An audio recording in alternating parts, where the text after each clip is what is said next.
of the world.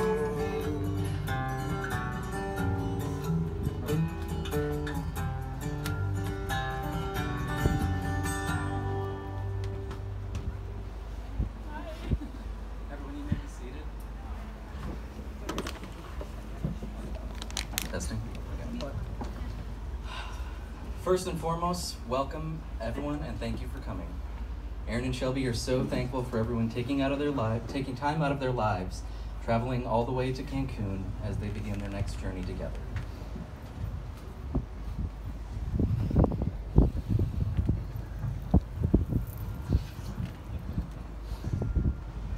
Everyone just take a big deep breath. You made it. Where do I start? I believe it was 2005 when Erin and I first met on the set of Phantom at Riverland's Frank Bridges Theater. But it wasn't until the run of Hello Dolly that our friendship truly blossomed. We played a couple of teen boys in turn of the century New York, scheming how to play hooky from Old Man Vandergelder, see a stuffed whale, and impress the ladies. Yes, we were dead sexy in our blush makeup, bow ties, and Argyle socks. Who says art doesn't imitate life? For all of you who know us, for all of you who know both of us, this is the start of a wonderful, weird, and most of the time obnoxious friendship. After countless theater productions, house parties with you falling down the stairs, LAN parties fueled by Mountain Dew and Cutco knives, music sessions in our small makeshift studio, getting kicked out of wines and spirits class, and traveling across the US, together, here we are today. As you would often say, it's always an adventure with Schwartzy.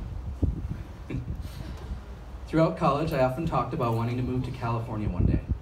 My aunt had started a business there in the 80s, and I was fortunate enough to spend time with her many summers growing up. Erin came to love the idea of no snow and ample acting opportunity. Shortly after we all made the leap of faith and moved to California, Erin and I were selected as finalists for the game show, Minute to Win It. If you're not familiar, the game show revolved around contestants having 60 seconds to perform a random challenge, such as throwing a quarter into a water cooler jug from 25 feet away, or getting a ping pong ball stuck to a cracker slathered with peanut butter from the same distance. In one of the last meetings we had with the producer, we were asked if we liked the California ladies. While true, I still blame Erin's answer for us not making the show, in which he replied, "No, ma'am, there's nothing like a Minnesota girl."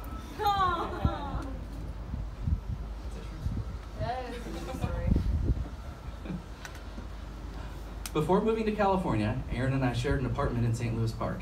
I remember one evening he mentioned that our friend Sarah had set him up on a date with her coworker from Starbucks. I don't remember where they went, but I do remember him being insufferable for at least a week afterwards. Old cocky Erin, who never missed an opportunity to poke fun, was in full force. He was clearly excited about this new girl he met. Very quickly, Shelby and I got along great, and I learned that she was just as weird as we were. I now had someone to share my secret love of chick flicks like Pitch Perfect, or go on various adventures. We'd go hiking with random meetup groups in LA, or just spend hours talking while Erin had to work late. Thankfully for me, she was always ready to offer kind advice on women, despite my frequent poor choices. One of my fondest memories with Shelby is a trip we took to San Clemente Beach, where our friends Maggie and Ryan had just become engaged. Camping on the cliffs over the ocean was amazing. However, Shelby may or may not have had to drive my car home because my magic brownie was a little more potent than I anticipated. Clearly, there was an established sense of trust.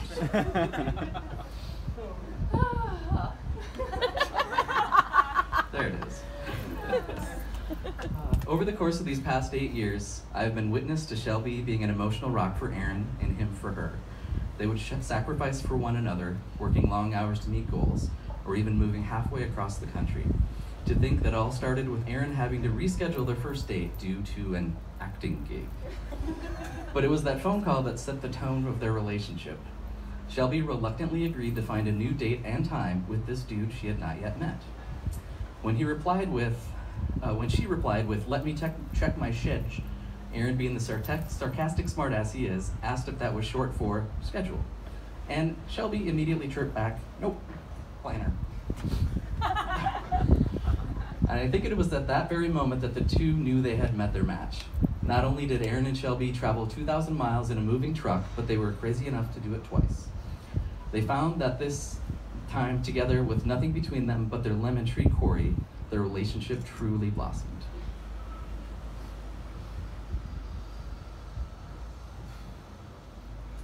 The only predictable thing about life is how unpredictable it truly can be. Through countless job changes, starting over in a new place, death of loved ones, and chasing dreams, they are always there for each other. Together, they have discussed their best selves and learned from each other along the way. They've discovered their best selves.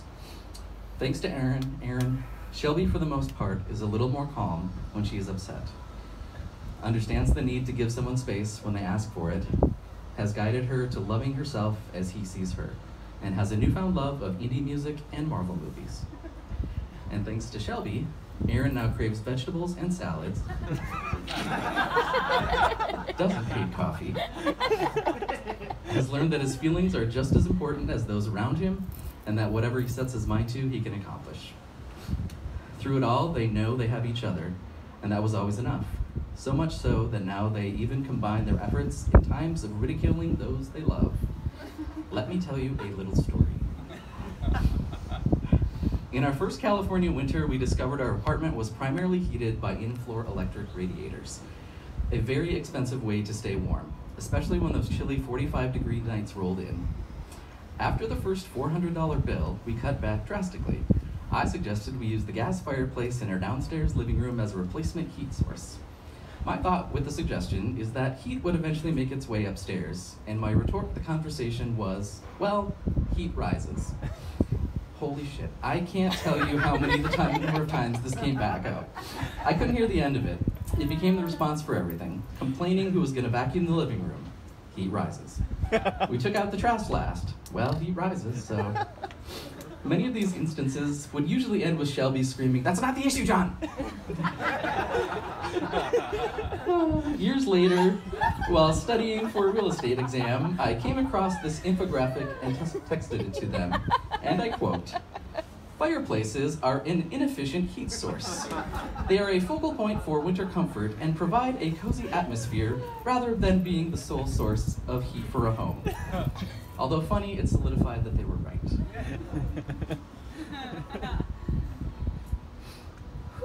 It's easy to see why these two complement each other so well. Erin and Shelby have come to realize that their personal dreams, hopes, and life goals are more attainable and more meaningful through the mutual support provided in love, commitment, and family. All these present here today have come to witness and celebrate their love and commitment, eager to be a part of the story not yet told. You fell in love by chance, but you're here today because you're making a choice. You both are choosing each other. You've chosen to be with someone who enhances you, who makes you think, makes you smile, and makes every day brighter. You're about to make these promises to each other that you intend to keep. You're going to vow to take care of each other, to stand up for one another, to find happiness in each other. Shelby and Erin have prepared their own vows. Shelby, would you like to go first? Yep.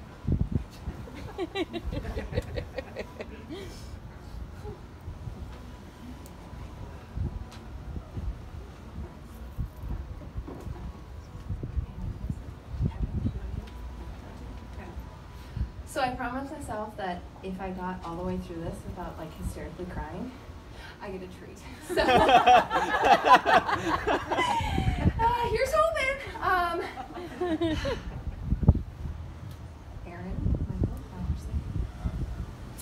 I had no idea what I was getting into when I first met you. After complaining to Sarah yet again about my awful love life, she turned to me and said, "I think it's time for you to meet my friend Erin. Thank you too, I went off." She was right. I had never dated anyone like you before. Probably because no one ever quizzed me on my directions when we first met and asked me where we were going, if it was north, south, east, or west, and I was like, I have no idea. Girl. You've been quizzing me and keeping me on my toes ever since. You make me want to be a better me. Calm me down when I'm overreacting. No, I'm not gonna make it. You hug me and kiss my forehead when I'm sad. You tell me things that I need support me in all my crazy and ridiculous endeavors. You always answer my dumb questions, usually responding with a head tilt and a sassy You always answer them and you say, really? Come on, Murph, you know this.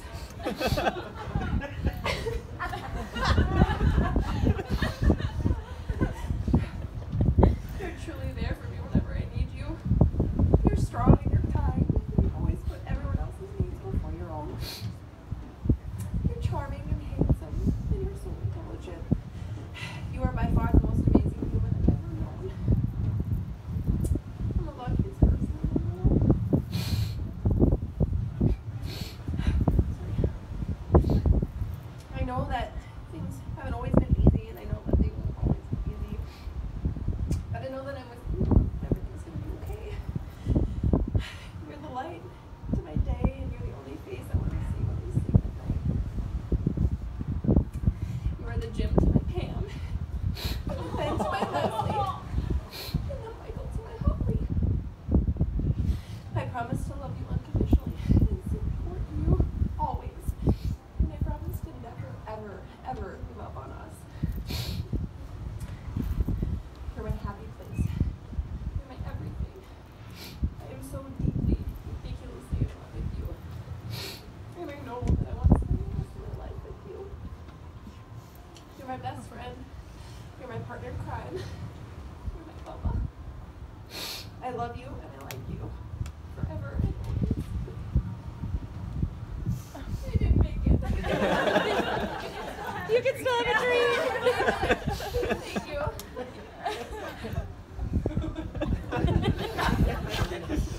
I know.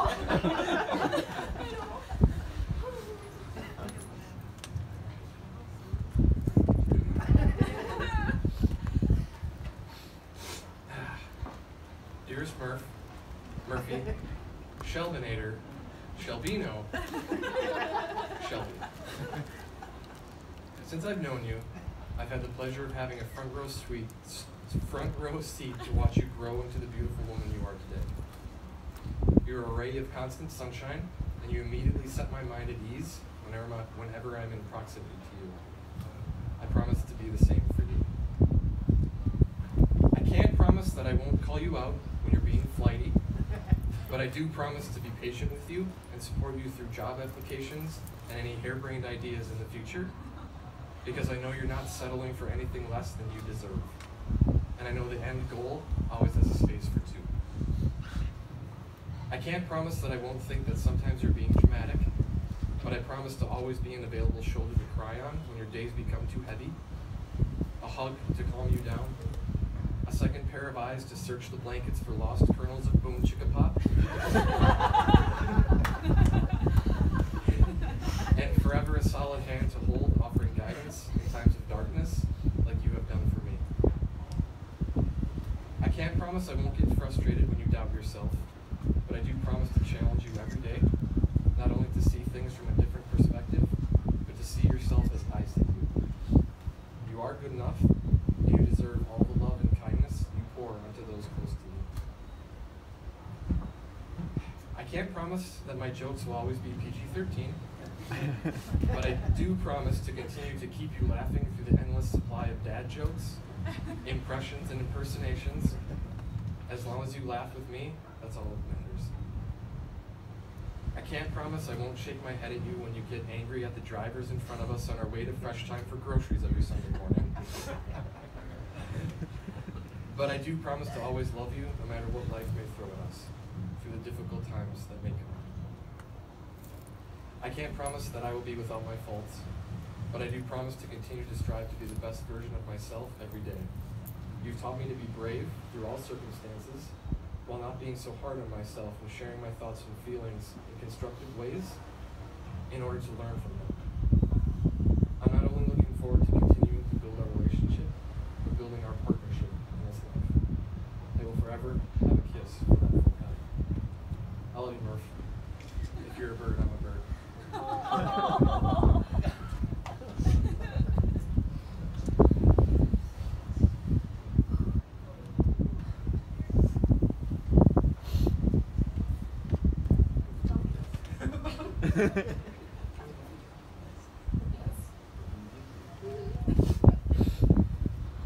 Please take these rings as a symbol of your marriage, in which two unique individuals have found a bond of unity that shall have no ending.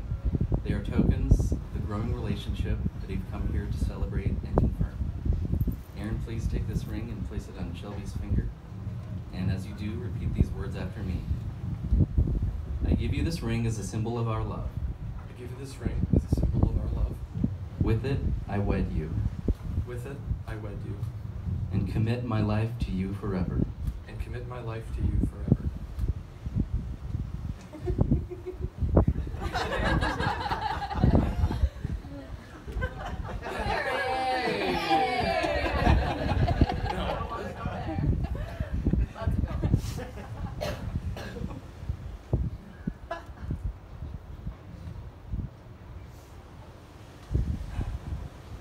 Shelby, please take this ring and place it on Erin's finger.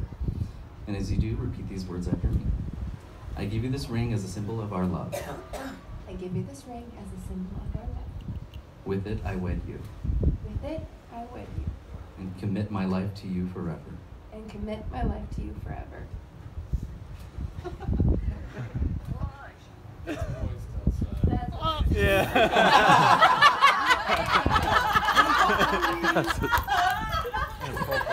Don't worry, we got it on video. It's fine. Speaking of moist, we now celebrate Erin and Shelby's union with a symbolic sand ceremony.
I now present you husband and wife.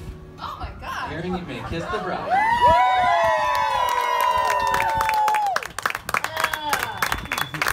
Do it again!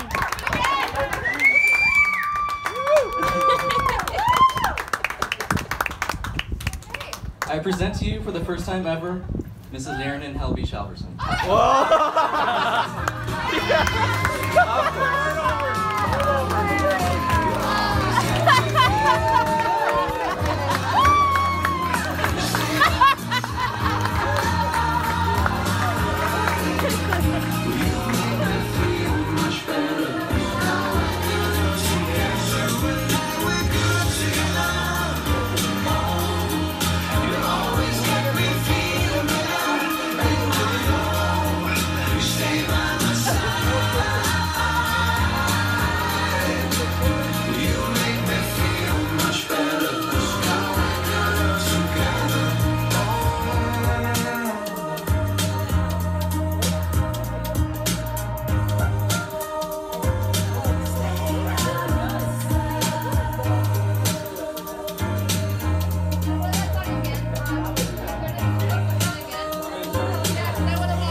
Sorry, you're gonna have to wait because I want to walk over to